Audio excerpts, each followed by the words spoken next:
आगे बढ़ेंगे। रावलपिंडी अडियाला जेल में 190 मिलियन पाउंड केस की समाअत आज होगी। जज नासिर जावेद राना केस की समाअत करेंगे। नैब की जानिब से मजीद गवाह पेश किए जाएंगे। बात करेंगे, इसरार खाना में ज्वाइन करेंगे। इसरार, बताइएगा। आज 190 मिलियन पाउंड का जो केस है अडियाला जेल में, उसकी समाअत होगी। केस की समाअत जज नासिर जावेद राना करेंगे।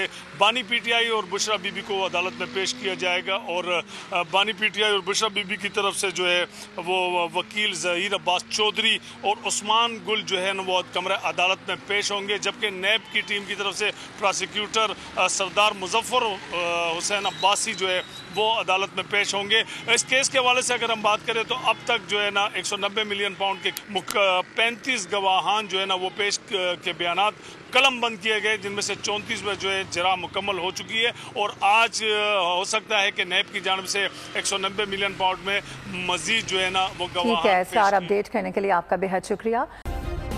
सब्सक्राइब करें और बेल दबाएं ताकि कोई खबर रह न जाए।